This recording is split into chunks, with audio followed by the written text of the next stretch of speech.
वापस आ रहे थे। मेरी पत्नी ने मुझसे कहा था, अजय आज हमें वहीं पर रुक जाना चाहिए था। सब लोग इतना इंसिस्ट कर रहे थे मगर आप नहीं रुके। कभी कभी मुझे आपकी बातें समझ में नहीं आती। अगर वहीं पर रुक जाते तो इसमें क्या गलत था? देखो, इस खौफनाक जंगल से गुजरना कितना खतरनाक काम है। यहाँ पर कुछ भी हो सकता है, कोई भी आ सकता है, बड़ी परेशानी खड़ी हो सकती है। तब आप क्या करेंगे? साथियों, रेखा ने जब भूत प्रेत का नाम लिया तो मैं जोरों से हंसने लगा। मैंने उससे कहा कि तुम इस जमाने में भी भूत प्रेतों पर विश्वास करती हो? न जाने क्यों जब भी तुम ऐसी बातें करती हो मुझे बहुत हंसी आती है। मेरी बात सुनने के बाद वो हमेशा की तरह फिर गुस्सा हो गई। मुझसे कहने लगी कि तुम हर बात को मजाक में मत लिया करो। आत्माओं का भी इस दुनिया में वजूद होता है। ठीक जैसे हम लोग रहते हैं वैसे ही उन लोगों का भी जीवन है। मैं उसकी बात सुनकर और जोर से हंस पड़ा। ये सब कहानियां हैं, इनका सच से कोई ताल्लुक नहीं है। हम बातें कर ही रहे थे कि अचानक मेरी गाड़ी एक जगह पर आकर खड़ी हो गई। रेखा तो एकदम से खौफसदा हो गई।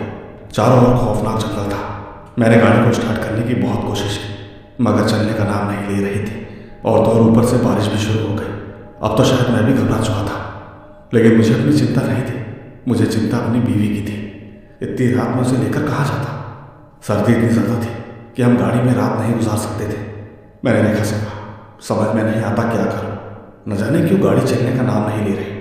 उसने मुझसे कहा, आप एक काम करें, किसी मैकेनिक को फ़ोन करें, क्या पता यहाँ आकर वो गाड़ी देख ले, या फिर आप किसी दोस्त को कॉल करें, शायद वो हमें यहाँ से लेकर चले जाए। मैंने जैसे ही मोबाइल को बाहर निकाला तो एक भी सिग्नल नहीं आ रहा था। मैंने अपने कदम थोड़ी आगे बढ़ाया, सोचा कि शायद सिग्नल आ जाए। पीछे से मुझे आवाज़ आई, मैं भी आपके साथ जाऊँगी, मुझे बहुत डर लग रहा है, मैं यहाँ अकेले खड़ी नहीं हो सकती। मैंने रेखा से कहा कि रेखा, सर्दी बहुत ज़्यादा है, तुम्हारी हालत भी ठीक नहीं है। साथियों, रेखा माँ बनने वाली थी, इसीलिए मुझे उसकी बहुत चिंता हो रही थी। मुझसे कहने लगी कि मैं यहाँ अकेले बैठे बैठे खौफ से मर जाऊँगी, अच्छा होगा अगर आप साथ रहे। खैर, इसके बाद हम दोनों थोड़ा सा आगे गए। मुझे एक तरफ हल्की सी रोशनी भी नजर आई। मैंने रेखा से कहा, अरे इस रोशनी का मतलब है कि शायद जंगल में कोई है, क्या पता वो हमारी मदद कर सके। चलो रेखा, जल्दी से चलो, वरना तुम बारिश में भीग जाओगी, तुम्हारी तबीयत भी खराब हो सकती है। बस हमें किसी भी तरह उस रोशनी तक पहुंचना है। हो सकता है वहाँ कोई है जो हमारी मदद कर सकता है। हम दोनों कदम से कदम मिलाकर चलने लगे। मैं लगातार फोन चेक करता रहा, लेकिन सिग्नल नहीं आ रहे थे। हम ठीक जैसे ही रोशनी के पास पहुंचे तो हमने देखा कि वहाँ पर एक लड़की खड़ी है जिसके हाथ में एक लालटेन है, मगर वो लड़की हमारी तरफ पीठ करके खड़ी थी। उसके हाथ में चमकता लालटेन जो एक और की तरफ रोशनी कर रहा था। वहीं पास में एक छोटी सी झोपड़पट्टी बनी हुई थी, शायद वो लड़की वहीं पर रहती थी। सच कहूँ तो मैं तो हैरान ही रह गया, होना भी चाहिए, ऐसे जंगल में किसी लड़की का क्या काम। मैंने हकलाते हुए उससे पूछा, सुनो, हमें कुछ मदद चाहिए। मेरी आवाज़ सुनने के बाद उसने मुझे पलट कर देखा। यकीन मानिए, मेरी आंखें उसका चेहरा देखकर थम कर रह गई। वाकई बहुत सुंदर थी। इतनी सुंदर लड़की मैंने आज तक नहीं देखी। सच कहूँ तो एक पल के लिए मैं रेखा को भी भूल गया था। यकीन मानिए, रेखा के अलावा मैंने किसी के बारे में ऐसा कुछ नहीं महसूस किया था, मगर उसमें कुछ ऐसी बात थी जिसने चंद पलों के लिए मुझे रेखा से दूर कर दिया। उसने धीरे से कहा, क्या आपको मेरी मदद की ज़रूरत है? शायद आप अजनबी हैं। मैंने तुरंत कहा, नहीं, हम अजनबी नहीं हैं, हम इसी शहर के रहने वाले हैं। बस ये रोशनी देखकर आपके पास आ गए। यहाँ थोड़ी ही दूरी पर हमारी गाड़ी खराब हो गई है। बस इस वक्त हमें मदद की ज़रूरत है। क्या आप किसी ऐसे शख्स को जानते हैं जो गाड़ी को चेक कर सके, या फिर अगर नहीं जानते तो शायद रात गुजारने की कोई जगह मिल सके? उस लड़की ने मुझसे कहा, आप इस झोपड़पट्टी में रात गुजार सकते हैं। मैं यहाँ अपने पिताजी के साथ रहती हूँ, मगर आज वो किसी काम से शहर गए हैं, शायद बारिश की वजह से फंस गए हैं। मैं उनका इंतजार कर रही थी। दोस्तों, सच कहता हूँ, इतनी खूबसूरत लड़की को देखकर मैं खुद पर काबू नहीं कर पा रहा था। लेकिन रेखा को बहुत ज़्यादा ठंड लग रही थी, वो बहुत डर भी रही थी। वो झोपड़ी अंदर से बहुत साफ सुथरी थी, जगह भी काफ़ी खुली थी। हमारा ज़मीन पर ही सोने का बंदोबस्त किया गया था। एक तरफ पहनने के लिए कुछ कपड़े और खाने पीने का सामान था। उस लड़की ने ठीक हमसे खाने के लिए पूछा तो मैंने उससे कहा कि हमें भूख नहीं है, खाना हम खा चुके हैं, बस आराम की ज़रूरत है। वहीं एक तरफ आग जल रही थी। मैं आग के करीब जाकर बैठ गया। उस लड़की ने रेखा को ऊपर उड़ाने के लिए एक बड़ा सा कंबल दिया। रेखा मेरे कानों में कहने लगी कि सुनो, इसमें से अजीब सी बदबू आ रही मैं यहाँ नहीं रह सकती। मैंने उससे कहा, अरे वो तुम्हारे लिए लेकर आई है, इनकार मत करो, ठंड बहुत है, बीमार पड़ जाऊंगी। वैसे भी हम इनके वहाँ मेहमान हैं, ऐसा नहीं करना चाहिए। वो बुरा भी मान सकती है। एक बार तो सोचो, उन्होंने हमारी कितनी मदद की है। इसके बाद रेखा खामोशी से कंबल लेकर लेट गई और तो और थोड़ी देर के बाद वो सो भी गई। ठीक आगे एक तरफ वो लड़की और दूसरी तरफ मैं। पूरे कमरे में खामोशी छाई हुई थी। मैं उसकी सुंदरता को देखने लगा। ऐसा लग रहा था कि जैसे मेरी मन की बात समझ गई। कहने लगी, यहाँ करीब एक झोपड़ी और है जो कि बिल्कुल खाली है। अगर तुम चाहो तो वहाँ पर मेरे साथ चलकर समय गुजार सकते हो। दोस्तों, वो क्या कह रही थी और क्या कहना चाहती थी, मैं उसकी बात को अच्छे से समझ चुका था। शायद उसका मतलब था कि उसके मन में कोई बात थी। नहीं मालूम मुझे क्या हुआ, वो लड़की चुपचाप उठी और झोपड़ी से बाहर निकली। ठीक मैं भी एकदम से खड़ा हो गया। मेरी नजरें अपनी पत्नी पर पड़ी। वो सो चुकी थी। मैं ठीक जैसे ही झोपड़ी से बाहर आया तो चारों तरफ अंधेरा था। इतना गहरा अंधेरा जैसे हर चीज को खा जाए। सच कहूं तो एक बार मेरे पूरे शरीर में ठंड दौड़ गई। मैं सच में एक बार कांप कर रह गया। मैं उस लड़की को आवाज देने लगा कि अरे तुम कहाँ हो, मगर ऐसा लग रहा था जैसे आवाज मुझ तक ही वापस आ रही। पता नहीं ये लड़की कहाँ रह गई। एक बार को तो मैं परेशान भी हो गया कि कहीं ज्यादा दूर ना निकल गई। ऐसा ना हो कि कोई जंगली जानवर उसको नुकसान पहुंचा दे। वैसे तो मैं ये भी जानता था कि वो हमेशा से शायद यहीं रहती है, तो हो सकता है अपनी हिफाजत कर सकती हो। उसी वक्त मैं ये सब सोच ही रहा था कि तभी मुझे दूर से एक रोशनी नजर आई। सोचने लगा, कितनी दूर है वो झोपड़ी। चलो कोई बात नहीं। मैं चुपचाप दबे कदमों से उस ओर चल पड़ा। अभी मैं कुछ ही दूर चला था कि तभी मुझे छन्न छन्न की आवाज आने लगी। वो रोशनी तो मुझे दूर से नजर आ रही थी, मगर यह आवाज ये तो मेरे बिल्कुल करीब थी। वो किसकी थी? शायद आसपास कोई और भी था। मैंने मोबाइल की टॉर्च ऑन की और इधर उधर देखने लगा। मैंने कहा, अरे रूपा, तुम यहाँ पर हो? मगर मुझे सिर्फ चूड़ियों की चंचल की आवाज सुनाई दी। उसी वक्त मुझे कोई भागता हुआ झाड़ियों के बीच छुपता हुआ नजर आया। मैं रूपा से कुछ कहने वाला ही था कि अचानक मेरा हाथ किसी ने जोर से पकड़ लिया। मैंने अपना हाथ छुड़ाने की कोशिश की, मगर वो जो कुछ भी था उसने मेरा हाथ और जोर से पकड़ लिया। मैं चिल्लाने लगा, ये कौन है यहाँ पर? मैंने एक बार दोबारा टॉर्च ऑन किया, मगर वहां पर कोई भी नहीं था। मैंने हाथों की तरफ देखा। हाथों पर पसीना आने लगा था। उस वक्त पहली बार मुझे खौफ महसूस होने लगा। रूपा भी वहां आसपास नहीं थी। एक तरफ मुझे ये भी डर था कहीं मेरी आवाज़ से मेरी पत्नी ना जाग गई हो। अगर वो उठ जाएगी तो बहुत बड़ा मसला हो सकता था। उसी बीच मुझे दूर से रूपा की आवाज़ सुनाई दी। कहने लगी कि आप यहाँ पर आ जाओ, कब से इंतज़ार कर रही हूँ। मैं तुरंत दौड़ता हुआ उसी ओर भागने लगा। वो मुझे कुछ ही दूरी पर नजर आ रही थी। उसके सफ़ेद कपड़े अंधेरे में दिख पा रहे थे। मैंने कुछ ही कदम आगे बढ़ाए थे कि तभी रेखा की आवाज़ सुनाई दी। वो चिल्ला रही थी। मैं एकदम परेशान हो गया कि आखिर रेखा को क्या हुआ। मैं तुरंत वापस मुड़ा और रेखा को देखने के लिए जाने लगा। सोच रहा था कि रेखा कहीं मुश्किल में तो नहीं है। मैं मुड़कर कुछ ही कदम दौड़ा था कि तभी रूपा की आवाज़ आई, अरे जल्दी आओ, यहाँ पर मैं तुम्हारा इंतजार कर रही हूँ। तुम्हारी पत्नी बिल्कुल ठीक है, शायद सपने से डर गई होगी। तुम आओ, मेरी तरफ आओ। साथियों में एक बार फिर से रूपा की बातों में आ गया। नहीं मालूम उस समय न जाने मुझे क्या हुआ। मेरी सोच जैसे खत्म हो गई थी। बस एक ही ख्याल आ रहा था कि इस वक्त मुझे रूपा के पास जाना चाहिए। मैं भागकर उसकी आवाज़ की तरफ जाने लगा। भागते भागते मैं काफ़ी दूर निकल आया। ठीक जहाँ पर वो रोशनी थी, वो रोशनी एक लालटेन की थी जो ठीक ज़मीन पर पड़ी थी। मगर रूपा वहाँ कहीं नहीं नजर आई। मैंने तुरंत टॉर्च चलाकर चारों तरफ देखा, मगर वो कहीं भी नहीं दिखी। मैं ठीक वो लालटेन उठाकर एक तरफ चलने लगा। मेरा मोबाइल भी ऑफ हो गया था। कितनी देर तक मैं यहाँ वहाँ फिरता रहा, परेशान हो गया कि लड़की कहाँ गई, कहीं किसी मुश्किल में तो नहीं पड़ गई। आखिरकार बुरी तरह से मायूस होकर मैं वापस उस झोपड़ी की तरफ जाने लगा। मैं उस वक्त इधर उधर आगे पीछे मुड़कर देख रहा था। शायद कहीं तो वो हो सकती थी, कहीं ऐसा तो नहीं कि शायद वो मेरे साथ मजाक कर रही थी। जो भी था वो मुझे कहीं नहीं दिखी। खैर, इन सब के बाद मैं वापस झोपड़ी में आ गया। मैंने देखा कि मेरी पत्नी जमीन पर बैठी हुई है और उसके सारे बाल खुले हुए थे। शक्ल अजीब सी लग रही थी। मुझे चिंता होने लगी, पता नहीं इसे क्या हो गया। मैंने उससे पूछा कि रेखा, तुम्हारी तबीयत ठीक है? मैं ठीक उसके पास जाकर बैठा। वो मुझे खामोशी से देखने लगी। मैंने उससे कहा, क्या हुआ, ऐसे क्या देख रही हो और ये क्या हाथ बना रखा है? मैंने जैसे ही उसका चेहरा अपने हाथ में थामा तो उसने मेरा हाथ जोर से झटका दिया। कहने लगी कि कितनी देर से आपको आवाज़ दे रही थी, मगर तुमने मेरी आवाज़ नहीं सुनी। तुम मेरी मदद के लिए बिल्कुल नहीं आए। दोस्तों, रेखा की बात सुनने के बाद मैं शर्मिंदा हो गया। मैंने उससे कहा कि मुझे लगा बाहर कोई है।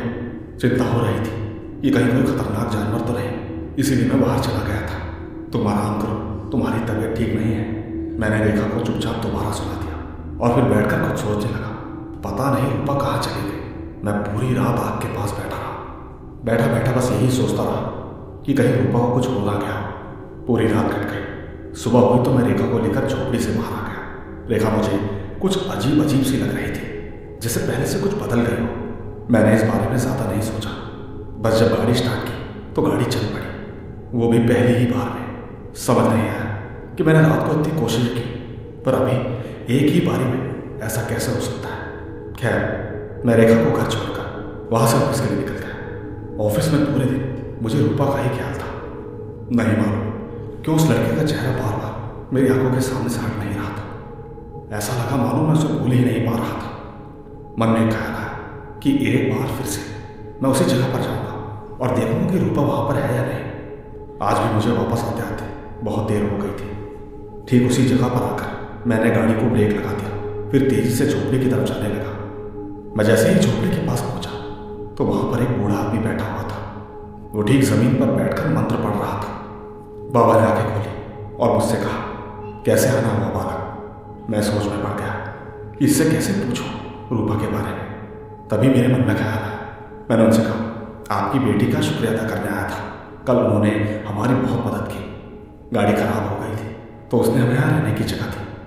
दोस्तों, मेरा इतना कहते ही वो आदमी अपनी जगह से उठकर खड़ा हो गया। कहने लगा, क्या कहा तुमने? इस झोपड़ी में रात भर रहे हो? कौन तुम्हें झोपड़ी में लेकर आया? तबीयत कैसी है तुम्हारी? और तुम्हारी पत्नी ठीक है? मैंने कहा, हम दोनों ठीक हैं। बाबा मुझे कुछ देर तक देखते रहे। कहने लगे कि अगर तुम्हारी पत्नी की तबीयत या तुम्हारी तबीयत में से किसी की भी खराब हो तो तुम इस मंदिर में आ जाना। मैं इस मंदिर में रहता हूँ। मैंने बाबा से कहा, क्या बात कर रहे हो? क्या आप यहाँ पर नहीं रहते? मैंने ठीक उस झोपड़ी की ओर इशारा किया था। बाबा कहने लगे, मैं आज ही यहाँ पर आया हूँ। मुझे एक जप करना था। मेरी एक बात ध्यान से सुनो। तुम्हें अगर कोई भी दिक्कत हो तो तुम मंदिर चले आना। अभी यहाँ से जाओ। दोस्तों, मैं खामोशी से वहाँ से चला गया। सोच रहा था कि रूपा से कैसे बात करूं। शायद बाबा समझ गए थे कि मेरी नज़र उनकी बेटी के लिए खराब है, इसलिए उन्होंने मुझे वहाँ से भेज दिया। पता नहीं रूपा कहाँ होगी। खैर, घर पहुँचा तो रेखा अपने कमरे में थी। आज से पहले जब भी मैं घर आता था तो मेरा ही इंतज़ार करती रहती थी और तो और अपने हाथों से मेरे लिए खाना भी लगाती थी। लेकिन आज पता नहीं क्या था, जब मैंने नौकरानी से उसके बारे में पूछा तो नौकरानी मुझे खौफजदा नज़रों से देखने लगी। देखकर ऐसा लग रहा था कि जैसे मेरे पास आकर कुछ कहने वाली थी। इतने में ही रेखा आ गई। नौकरानी पीछे हो गई। रेखा नौकरानी से कहने लगी कि तुम मेरे लिए चाय बना कर लाओ। कब से कह रहे हो, अभी तक तुम्हारी चाय नहीं बनी। रेखा बहुत गुस्से में थी। इससे पहले मैंने कभी भी उसे ऐसे नौकरों पर चिल्लाते हुए नहीं देखा। मैंने रेखा से कहा कि तुम नौकरानी से कैसे बात कर रही हो रेखा? तुम तो ऐसी नहीं थी। इतना गुस्सा क्यों? तुम्हारी तबीयत तो ठीक है। मैंने प्यार से उसके सर पर हाथ रख दिया, लेकिन रेखा ने मेरा हाथ दोबारा झटक दिया। कहने लगी, मैं ठीक हूँ, आपको मेरी चिंता करने की ज़रूरत नहीं है। मैं एकदम से हंस पड़ा। मुझे लगा कि शायद रात वाली बात पर गुस्सा थी। सोचा कि उसकी नाराज़गी दूर कर दूंगा, लेकिन रेखा ने मेरे कहने के बावजूद भी मेरे साथ खाना नहीं खाया। खैर, जब नौकरानी चाय लेकर आई तो रेखा ने नौकरानी को कहा कि तुम मेरे साथ कमरे में आओ, कुछ काम है। कमरे में जाने के बाद मुझे नौकरानी की चिल्लाने की आवाज़ सुनाई थी। मैं सोच में पड़ गया कि शायद कि रेखा को हो क्या गया। शायद उसने नौकरानी पर हाथ तो नहीं उठा दिया। आज से पहले उसने ये सब कभी नहीं किया। नौकरानी बहुत डरी हुई थी। मैंने उससे पूछा कि तुम इतना क्यों डरी हो, लेकिन सामने से मुझे उसने कोई जवाब नहीं दिया। उसने चुपचाप बर्तन उठाया और वापस अपने क्वार्टर में चली गई। मैंने सोचा कि रेखा को समझाऊंगा कि ऐसे नौकरानी के साथ व्यवहार नहीं करना चाहिए। ऐसे तो सारे नौकर एक एक करके घर छोड़ देंगे और आज के समय में अच्छा नौकर मिलना बहुत मुश्किल होता है। रेखा मेरी बातें सुनने के बाद चुपचाप सो गई। उसकी तबीयत भी ठीक नहीं थी, इसलिए मैंने उसे उठाया भी नहीं। अब रात का वक्त था। मुझे कुछ अजीब सी आवाज़ सुनाई देने लगी, जैसे कोई जंगली जानवर कमरे में घुस आया और धीरे धीरे कुछ बोल रहा। यकीनन मैं पूरी तरह घबरा गया। मैं तुरंत ही उठकर बैठ गया। बगल में नजर घुमाई तो रेखा बेड पर नहीं थी। वॉशरूम का दरवाज़ा भी ठीक बंद था। रेखा कहाँ जा सकती है, मैं सोचने लगा। मैंने उसे आवाज़ दी। मुझे ठीक रेखा की आवाज़ कमरे के बाहर से सुनाई दी। वो अजीब सी जुबान में कुछ कह रही थी। दरवाज़ा भी हल्का सा खुला हुआ था। समझ में नहीं आया कि आधी रात को वो कमरे से बाहर क्या कर रही है। खिड़की भी खुली हुई थी, शायद रेखा की आवाज़ वहीं से आ रही थी। मैं चलकर खिड़की के पास गया और मैंने कहा कि तुम कमरे से बाहर क्या कर रही हो, तुम्हारी तबीयत तो ठीक है? वो ठीक मेरी तरफ पीट करके खड़ी थी, उसके बाल हवा में उड़ रहे थे। मैंने उसे 2-3 बार आवाज़ दी। मैंने उससे कहा, क्या कर रही हो, कमरे में आ जाओ। मगर रेखा किसी बात का कोई जवाब नहीं दे रही थी। उसे ऐसा देख मैं परेशान हो गया। समझ नहीं है, पता नहीं है लड़की क्या कर रही है। मैं ठीक जैसे ही आंगन में पहुंचा तो देखा कि उसके सामने बहुत सारे भेड़िया खड़े थे। मैं एकदम हैरान हो गया, खड़ा का खड़ा ही रह गया। मेरे घर में भेड़ियों का क्या काम, और तो वो घर में कैसे दाखिल हो सकते हैं? क्या वॉचमैन ने दरवाज़ा खुला छोड़ रखा था और वो है भी नहीं यहाँ?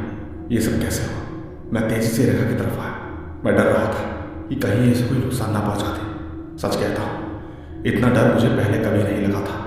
मैं ठीक जैसे ही पास पहुँचा तो 2-3 भेड़िया अपनी खौफनाक आवाज़ में रोने लगे।